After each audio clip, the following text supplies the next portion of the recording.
नमस्कार दोस्तों, स्वागत है आपका एक बार फिर से विज्ञान प्रयोगशाला चैनल में। आज की वीडियो में हम बात करेंगे CTET 2023 यानी कि सेंट्रल टीचर एलिजिबिलिटी टेस्ट क्या है।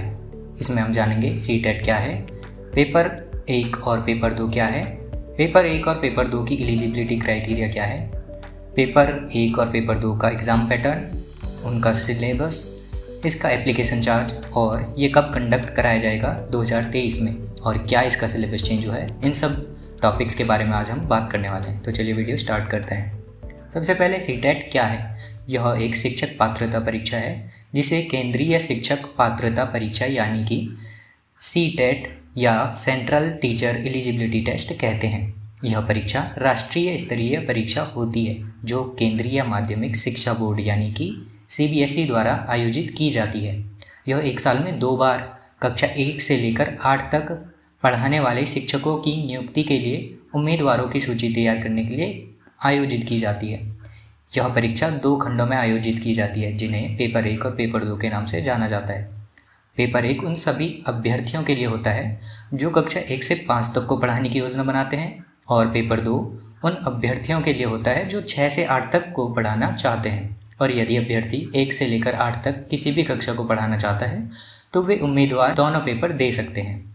अब जानते हैं पेपर 1 यानी कि क्लास 1 से 5 तक को पढ़ाने के लिए क्या क्या एलिजिबिलिटी आपके पास होनी चाहिए। पहला, आप 12th पास होने चाहिए 50% मार्क्स के साथ, और 2 साल का DLED जिसमें आप पास या फाइनल ईयर अपीयरिंग से भर सकते हैं। दूसरा, आप 12th पास 50% मार्क्स के साथ और 4 साल BLED यानी कि बैचलर ऑफ एलिमेंट्री एजुकेशन जो कि 4 साल का है, इसमें आप पास या फाइनल ईयर से अपीयरिंग से भर सकते हैं।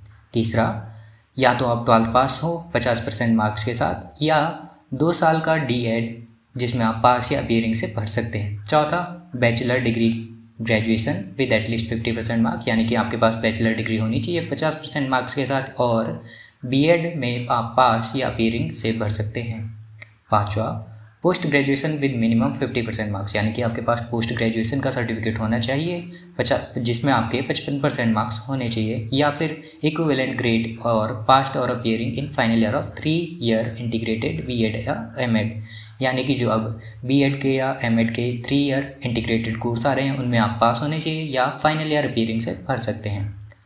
अब बात करते हैं पेपर 1 में क्या क्या सब्जेक्ट्स और उनके मार्क्स किस तरीके से डिवाइड किए जाते हैं। पहला सब्जेक्ट है चाइल्ड डेवलपमेंट एंड पेडागोजी जिसमें 30 क्वेश्चन आते हैं और 30 मार्क्स के ये क्वेश्चन होते हैं यानी कि 1 मार्क का एक क्वेश्चन होता है। दूसरा लैंग्वेज 1 जो कि कंपलसरी है, इसमें भी 30 क्वेश्चन आते हैं और 30 मार्क के होते हैं यानी कि 1 मार्क का एक क्वेश्चन। तीसरा लैंग्वेज 2 जो कि कंपलसरी हैं, दोनों लैंग्वेज कंपलसरी हैं और सब में 30-30 क्वेश्चन 30-30 मार्क्स के होते हैं। चौथा है मैथमेटिक्स, 30 क्वेश्चन होते हैं 30 मार्क्स के होते हैं। पांचवा एनवायरनमेंट एजुकेशन, 30 क्वेश्चन 30 मार्क्स के यानी कि टोटल नंबर ऑफ क्वेश्चन हुए 150 क्वेश्चन और 150 मार्क्स का क्वेश्चन पेपर फर्स्ट का पूरा सिलेबस आप नीचे डिस्क्रिप्शन में दी गई लिंक के द्वारा डाउनलोड कर सकते हैं, तो आप डिस्क्रिप्शन लिंक भी चेक कर लीजिए एक बार। दूसरा, इसमें आप जो लैंग्वेज हमने यहाँ पे देखी थी लैंग्वेज 1 एंड लैंग्वेज 2, उन सब की लिस्ट यहाँ पर है। यहाँ पे लैंग्वेज कोड के साथ लैंग्वेज के नाम दिए गए हैं। आप इनमें से कोई भी लैंग्वेज सेलेक्ट कर सकते हैं एज लैंग्वेज 1 और लैंग्वेज 2। लैंग्वेज 1 आप जो भी सिलेक्ट करेंगे उसके बाद लैंग्वेज 2 में आप वो लैंग्वेज सेलेक्ट नहीं कर सकते, यानी कि जैसे अगर मैं फर्स्ट लैंग्वेज अपनी इंग्लिश चुन लेता हूँ तो सेकंड लैंग्वेज में मैं दोबारा इंग्लिश नहीं चुन सकता। सेकंड लैंग्वेज में मुझे फिर इंग्लिश के अलावा बाकी कोई भी लैंग्वेज भरनी पड़ेगी, फिर चाहे वो हिंदी हो, असमी हो, बंगाली हो, गारो हो या इनमें से कोई सी भी हो। नेक्स्ट, पेपर 2 जो कि क्लास 6 से क्लास 8 तक होता है, इसकी एलिजिबिलिटी क्या क्या है। पहला, बैचलर डिग्री होनी चाहिए आपके पास और DLED में आप पास या फाइनल ईयर अपीयरिंग से भर सकते हैं। दूसरा, एटलीस्ट 50% मार्क्स इधर इन ग्रेजुएशन और इन पोस्ट ग्रेजुएशन एंड पास और appearing in final year BEd यानी कि आप ग्रेजुएशन या पोस्ट ग्रेजुएशन में 50% मार्क्स से पास होने चाहिए और BEd में आप पास या फाइनल ईयर अपीयरिंग से भर सकते हैं। Third, graduation with at least 45% marks यानी कि आप ग्रेजुएशन में 45% मार्क्स से पास होने चाहिए। दूसरा, साथ ही कि आप 1 साल के BEd जो कि पहले के टाइम पे होता था 1 साल का BEd, उसमें आप पास होने चाहिए या अपीयरिंग से भर सकते हैं। और चौथा, 12th विद एटलीस्ट 50% मार्क्स यानी कि आप 12th में 50% मार्क्स से पास होने चाहिए, और पास्ड और appearing in final year of 4 year BLED, यानी कि 4 साल वाले BLED यानी कि बैचलर ऑफ एलिमेंट्री एजुकेशन में आप पास्ड होने चाहिए या फाइनल ईयर अपीयरिंग से भर सकते हैं। 5वां, 12th विद एटलीस्ट 50% मार्क्स, यानी कि 12th आपका 50% मार्क्स से पास होना चाहिए, और 4 साल का BSc एजुकेशन और BA एजुकेशन और BSc एजुकेशन जिसमें आप पास्ट या फाइनल ईयर अपीयरिंग से भर सकते हैं। 6, ग्रेजुएशन विद एटलीस्ट 50% मार्क्स से पास होना चाहिए, और 1 साल के BEd जो कि BEd स्पेशल एजुकेशन है, जो उसमें आप पास या अपीयरिंग से भर सकते हैं। 7वां, post graduation with minimum 55% marks, यानी कि पोस्ट ग्रेजुएशन में आप 55% मार्क्स से पास होने चाहिए, और इक्विवेलेंट ग्रेड एंड पास्ड और appearing in final year of 3 year integrated BEd MAd, जो कि BEd और MAd के इंटीग्रेटेड कोर्स आजकल होने लगे हैं, उनमें आप पास होने चाहिए या फाइनल ईयर अपीयरिंग से भर सकते हैं। नेक्स्ट देख लेते हैं पेपर 2 में क्या क्या सब्जेक्ट है और उनके मार्क्स किस तरीके से डिवाइड हैं। चाइल्ड डेवलपमेंट एंड पेडागॉजी, ये पेपर फर्स्ट में भी देखने को मिला है, ये पेपर सेकंड में भी है, लेकिन यहाँ पे इसका लेवल थोड़ा सा बढ़ जाता है। तो इसमें आपके 30 क्वेश्चन आते हैं जो कि MCQ बेस्ड होते हैं और 30 ही मार्क्स के होते हैं, यानी कि एक क्वेश्चन 1 मार्क का। सेकंड, लैंग्वेज 1 जो कि कंपलसरी है, इसमें 30 क्वेश्चन आते हैं और 30 मार्क्स के ही होते हैं। लैंग्वेज 2 वो भी कंपलसरी है, 30 मार्क्स के क्वेश्चन 30 ही क्वेश्चन होते हैं।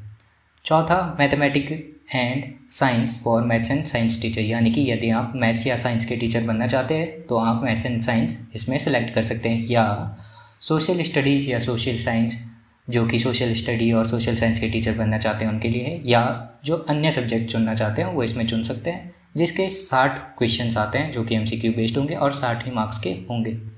तो पूरा देखा जाए तो टोटल आपके 4 सब्जेक्ट हो गए इसमें, और जो कि जिसमें 150 क्वेश्चन आपके आते हैं और 150 मार्क्स के होते हैं, यानी कि एक क्वेश्चन 1 मार्क का। इसका पूरा सिलेबस, डिटेल्ड सिलेबस आप डिस्क्रिप्शन में दी गई लिंक के द्वारा डाउनलोड कर सकते हैं, जो कि पेपर 2 का अलग से सिलेबस दिया गया है। नेक्स्ट देख लेते हैं पेपर 2 में लैंग्वेज 1 और लैंग्वेज 2 क्या क्या होंगे। जैसे यहाँ पे दिया गया था लैंग्वेज 1 कंपलसरी, लैंग्वेज 2 कंपलसरी, इनमें क्या क्या लैंग्वेज आप भर सकते हैं वो यहाँ पे दिखाया गया है। यहाँ पे 20 लैंग्वेज दी गई हैं, आप इनमें से कोई भी सिलेक्ट कर सकते हैं, जैसे कि इंग्लिश, हिंदी, असमी, बंगाली या जो भी आप सिलेक्ट करना चाहते हैं। और एक ध्यान देने वाली बात, यदि आप पहली लैंग्वेज इंग्लिश सेलेक्ट कर लेते हैं या कोई सी भी सिलेक्ट कर लेते हैं तो लैंग्वेज 2 में आप वो वाली लैंग्वेज नहीं भर सकते हैं, उसके अलावा आप कोई भी लैंग्वेज भर सकते हैं। जैसे कि यदि मैं फर्स्ट में हिंदी भर लेता हूँ तो सेकंड में मुझे हिंदी के अलावा कोई भी भाषा चुननी होगी। नेक्स्ट, एप्लीकेशन फॉर्म की फ़ीस क्या होती है, ये कैटेगरी के अकॉर्डिंग डिवाइड की जाती है और पेपर 1 और पेपर 2 की अलग अलग होती है। जैसे यानी कि अगर मैं जनरल कैटेगरी या OBC से बिलोंग करता हूँ तो पेपर फर्स्ट या पेपर सेकंड अगर मैं इन दोनों में से एक पेपर देना चाहता हूँ तो मुझे 1000 रुपये की फ़ीस लगेगी, और या दोनों पेपर एक साथ देना चाहता हूँ तो मुझे 1200 फीस सबमिट करनी होगी as a application form fee. Second, यदि मैं SC से बिलोंग करता हूँ या ST से बिलोंग करता हूँ या डिफरेंशियल एबल्ड पर्सनस में बिलोंग करता हूँ तो मुझे पेपर फर्स्ट या पेपर सेकंड इन दोनों में से एक पेपर अगर मैं देना चाहता हूँ तो मुझे 500 रुपये की फ़ीस सबमिट करनी होगी, या अगर मैं दोनों पेपर देना चाहता हूँ तो 600 रुपये फ़ीस सबमिट करनी होगी। Next, when will the CTET 2023 exam be conducted, यानी कि 2023 में CTET एग्ज़ाम कब होगा। CTET एग्ज़ाम जैसे कि हमने पहले देखा था कि 1 साल में 2 बार कंडक्ट कराया जाता है, तो हो सकता है जुलाई और दिसंबर दोनों में कंडक्ट कराया जाए। ऐसा बहुत कम देखने को मिला है कि 1 साल में 2 बार हुआ है पेपर। तो यदि जुलाई में ये एग्ज़ाम कंडक्ट कराया जाता है तो हम फॉर्म फिलिंग मई के मंथ से कर सकते हैं, यानी कि ठीक 2 महीने पहले से कर सकते हैं। और दिसंबर में ये एग्ज़ाम अगर दोबारा कंडक्ट कराया जाता है तो फॉर्म फिलिंग की डेट हमें ठीक 2 महीने पहले यानी कि अक्टूबर में मिल जाएगी। तो बस यही था, ये एग्ज़ाम कब कंडक्ट कराया जाएगा। और वैसे हो सकता है ज़्यादातर एक्सपेक्टेड डेट यही मानी जा रही है कि इस बार जुलाई में ये ज़्यादा चांसेस हैं। नेक्स्ट, क्या इसका सिलेबस चेंज हुआ है। अब काफ़ी जगह ये ऐसे बातें चल रही हैं कि हो सकता है कि इस बार ये NTA के पास चला जाए, जैसे कि अभी CBSE करा रही है इस एग्ज़ाम को। यदि NTA इसको कंडक्ट कराती है तो हमें सिलेबस में माइनर से चेंजेस देखने को मिल सकते हैं, क्योंकि चेंजेस करने लायक इसमें ज़्यादा कुछ है नहीं, और अगर होता है तो कुछ % चेंज होगा, या जैसे कि NTA के पास अगर जाता है तो अगर CBSE के पास ही रहता है तो सिलेबस एकदम एज इट इज़ ही रहेगा, ऐसा माना जा रहा है। और यदि एनटी के पास चला जाता है तो थोड़े से चेंजेस हमको देखने को मिल जाएंगे। तो आज की वीडियो में बस इतना ही। आशा करता हूँ आपको वीडियो पसंद आई होगी। आपने जाना होगा सीटेट क्या है, सीटेट की एलिजिबिलिटी क्राइटेरिया क्या है, इसको कौन कौन दे सकता है, इसकी एप्लीकेशन फॉर्म की क्या होती है, क्या इसका सिलेबस चेंज हुआ है या नहीं हुआ है। तो मिलते हैं अगली वीडियो में। तब तक के लिए आप वीडियो को लाइक कर लीजिए, शेयर कर लीजिए और हमारे चैनल को सब्सक्राइब जरूर कर लीजिए।